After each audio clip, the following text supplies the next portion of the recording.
Hey there! Today marks a pretty big milestone in animation history.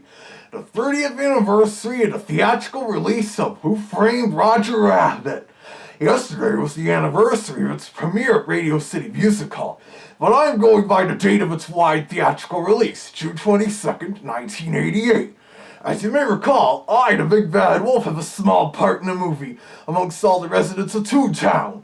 Now, combining live action with animation is one of the oldest special effects in the book, such as Gertie the Dinosaur, or those old Out of the Inkwell shorts with Coco the Clown.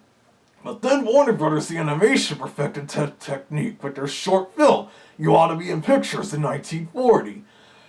And then this movie took that even further. And then, thanks to the success of this film, it sparked a major renaissance in animation. Not just for Disney, but for many other American animation companies, in both theatrical and television businesses. Heck, The Simpsons may not have even become a full-fledged TV series if it wasn't for this movie. And yes, I know about Disney finally buying 20th Century Fox, but more on that another time. And so to celebrate, I'm going to review the read-along book and audio tie-in to the movie.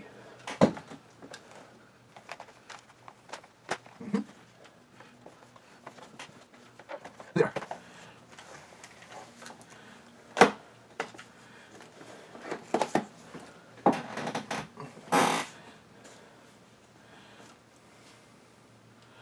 Look at that. As told by Roger. That's right. This is Roger Rabbit narrating the story, complete with Charles Fleischer doing the voice, his actual voice actor.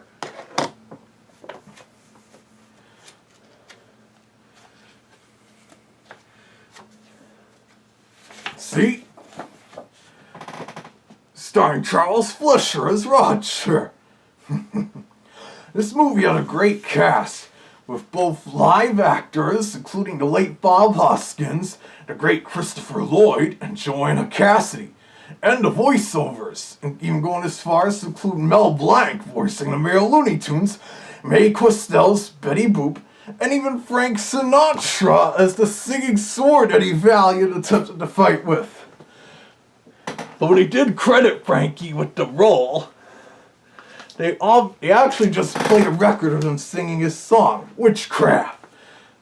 Like this here. Oh, what the heck. It was probably contractual reasons, but it sure was cool. Oh, and Christopher Lloyd will be at this year's Boston Comic Con, now called Fan Expo Boston. But then again, more on that some other time. Anyways, note the copyright notice in the book. 1988, the Walt Disney Company and Amblin Entertainment, company of Steven Spielberg.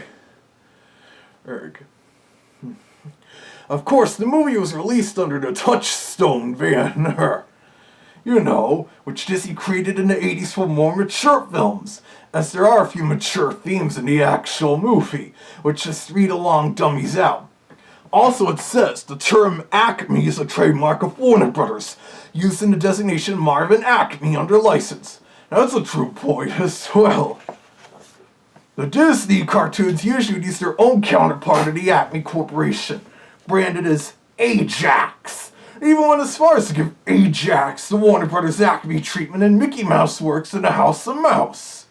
So anyways, this read-along was produced during the time Disney was only releasing their read-along line on cassettes, as they stopped making vinyl record read-alongs early the previous year. And the rest of the record division was also abandoning vinyl. In fact, one title released in their waning days on vinyl records was the Storyteller album of the film, featuring the original cast and the actual music score, and also including lots of photos from the film in a 12-page booklet, as standard for later Disney Storyteller albums. This one's narrated by the late William Woodson in a film noir-esque manner, and it's pretty cool. But for this video, I'm just going to stick with the read-along due to its shorter running time. The back is even a bit different from the other Disney read-along books at the time, showing a couple pages from this actual book. As I pointed out, most titles in the regular Disney read-along line just used a couple pages from the Jungle Book read-along as an example. So I guess having these illustrations do not necessarily appear in this book disclaimer here is unnecessary. But enough of this yakking. Let's see, hear, and read.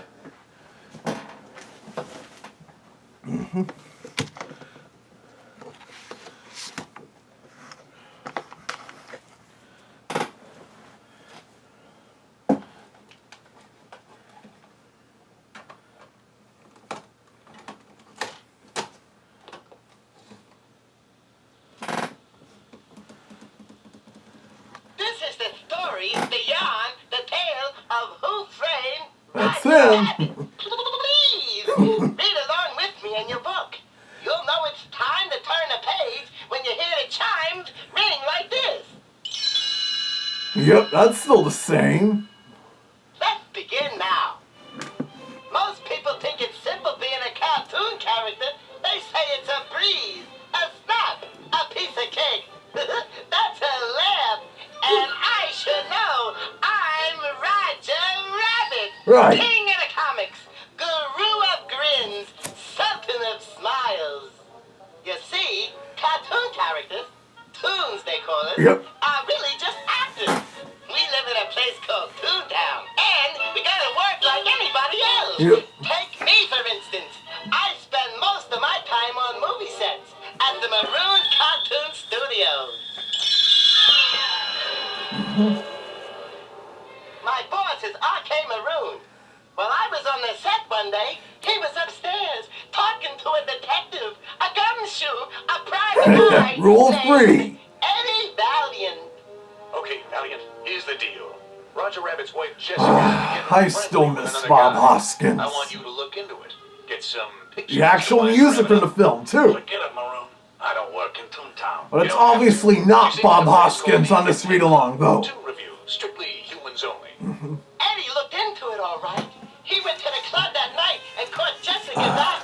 When the curtain opened, he was surprised, astonished, stupefied. Jessica wasn't a rabbit at all. What she was beautiful. Oh, yeah. Jessica Rabbit's a real babe. Wow. After the show, he sneaked into an alley behind the club and got out his camera. He took pictures of Jessie, the light of my life, the apple of my eye, the cream in my coffee, playing patty cake with another man. Literally. Eddie was surprised to see who it was. Well, what do you know? It's Marvin Acme. Marvin Acme made trick movie props like hand buzzers and whoopee cushions. Those are typical One more modern-day thing, practical he was jokes. the owner of Toontown. Yeah. When Eddie showed me the pictures in R.K. Maroon's office, I could hardly bear to look. Yeah. I don't believe it. I won't believe it. I shan't. Believe it. I took the pictures myself, you screwy toon.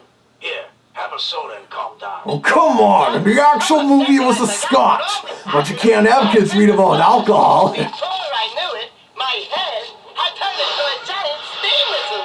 I let out a blast and rocketed through the window. He actually went through the window after the steam whistle bit. Eddie thought the job When was he left over. in a rage. It is kaput.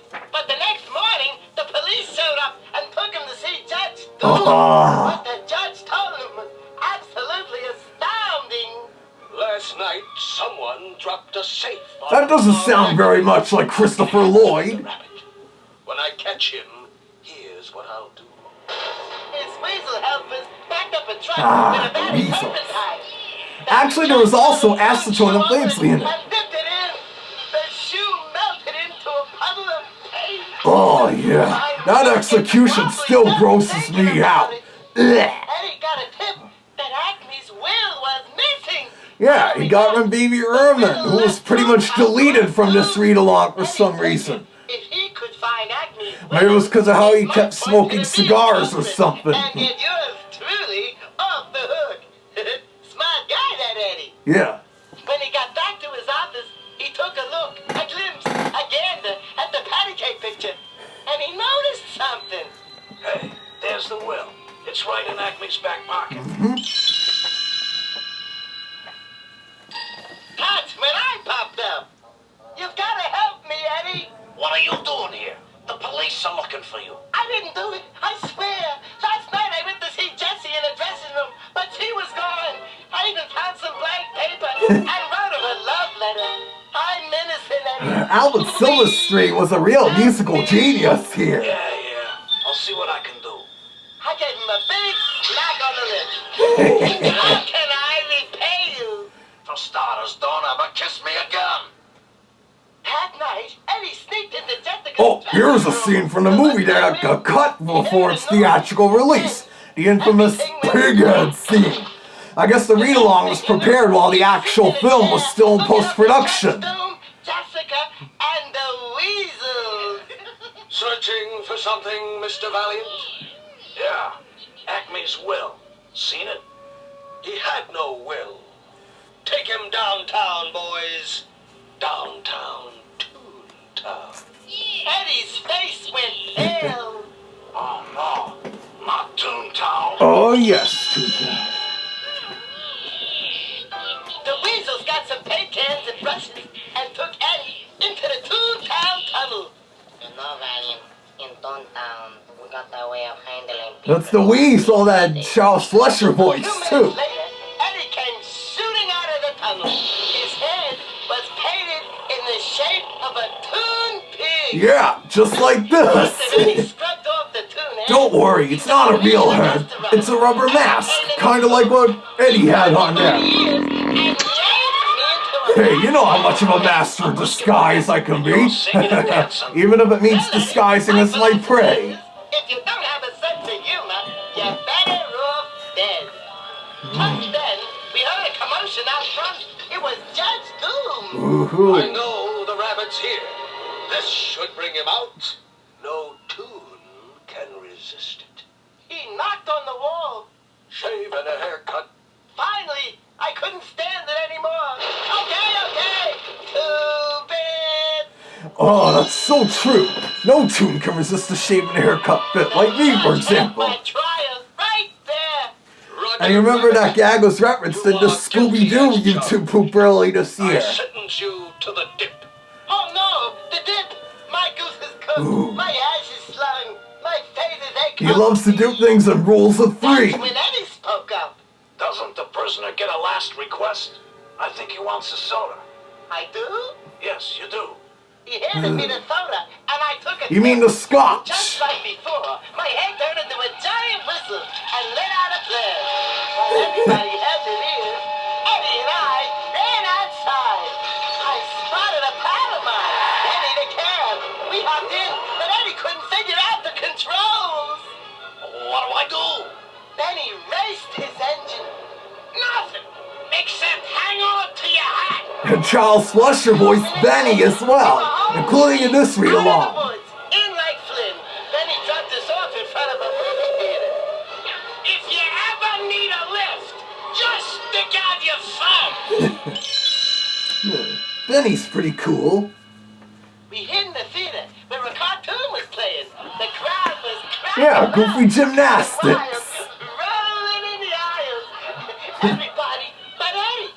Hey, Eddie, how come you never laugh? We can't hear the cartoon, just the audience was laugh. fucked off in Toontown. Oh. The Toon dropped the piano on him, then ran off. No one's seen him since. You must hate me. I remember in the movie that sad scene when he saw the photos of his late brother. And I'm sorry. Beautiful I hate you, music it's in that okay. part too. Now I understood why he was such a sourpuss all the Yeah. time. Eddie was suspicious of our room, so we drove to the studio to visit him. Eddie went upstairs, and I watched the parking lot.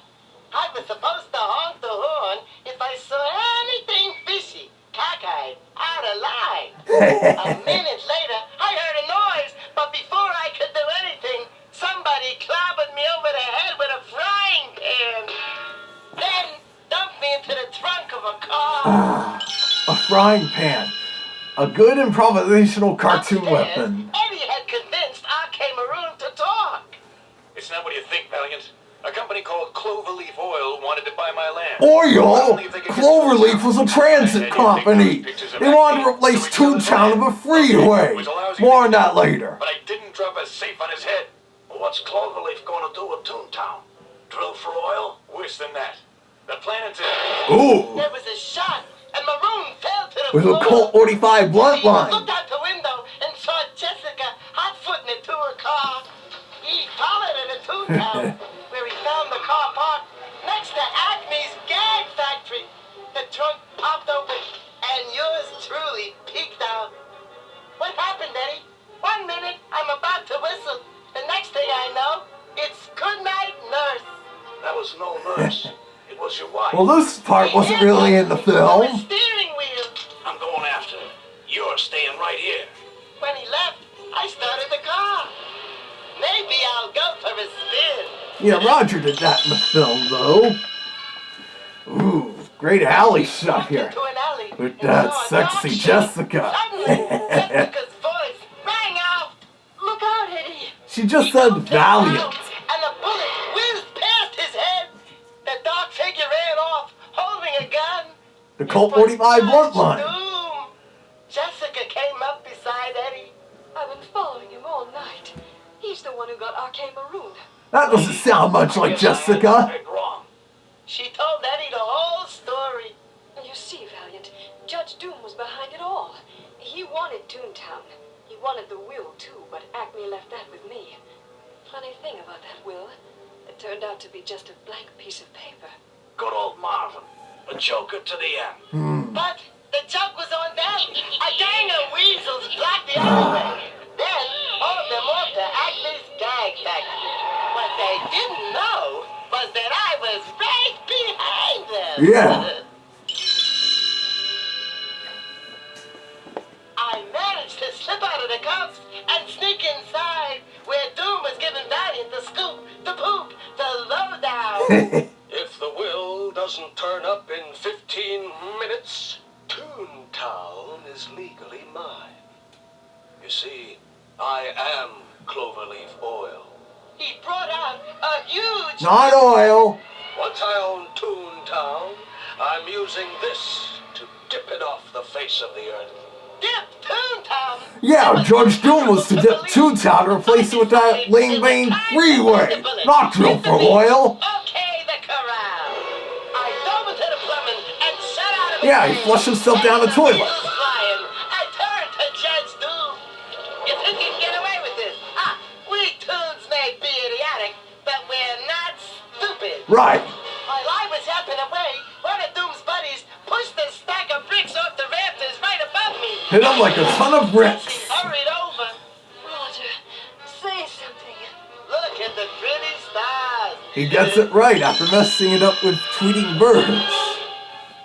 He tied Jesse and me to a big hook and turned on the dip cannon. Then the judge grabbed an oxygen tank and started sucking oxygen. But why? There was no mention of a steamroller here. Up like a balloon. Eddie staggered back. A Hanna-Barbera sound. You're a tune. Not just any tune, Eddie. Recognize me? His voice didn't even get all high-pitched like in that real movie in that infamous scene. Good old-fashioned nightmare fuel. Giant muscle and started forward. And then Eddie grabbed the dip cannon and pointed it toward Judge Doom. A minute later, the judge was just a smear of pain. Yeah, and they made him melt a lot of Wicked Witch of the West, too. I figured it was time to read her the love letter. Dear Jessica, I'm Marvin Acme of Somebody Body. Hey, it's the will. Acme wrote it with disappearing, reappearing. Ah, yes. And now it's coming back. It was all there. Acme had left Toontown to us too. Yep. But where's the crowd of tunes at the end? Look at this. When we walked outside, the sun was just coming up over Toontown. Yep. I grinned. So, Eddie, you think you're gonna keep your sense of humor? Does this answer your question? Yeah. Eddie, can I ask just one favor? Sure, kid. Go ahead. Don't ever kiss me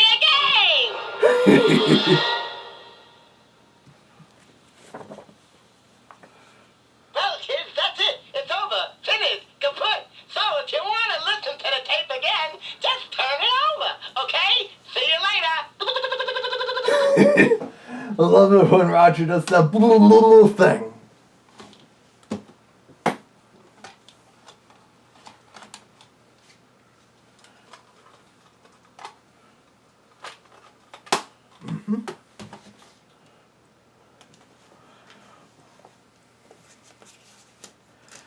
And that's all, folks.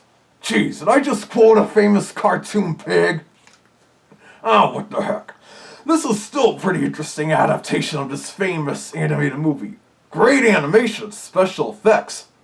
It uses virtually no computer assistance. A great cast, loads of familiar cartoon characters, including me, and a timeless story. Well, timeless in that it's a period movie taking place in 1947. But it's amazing how long it's been now since this movie premiered. 30 years. Where does the time go? And my debut appearance turned 85 years old last month, as you saw. But despite that, I'm in great shape for my age, being a toon wolf and all. Excuse me. And as I mentioned, I do make a couple brief appearances in the movie, including in my improved sheep disguise. But the read-along couldn't simply fit all those toons in it. Not just Disney's own characters, but all those ones owned by outside companies like Universal and Warner Brothers. And even then it wasn't entirely accurate. Wile E, Coyote and the Roadrunner were in the movie, taking place in 1947, despite making their cartoon debut 2 years later.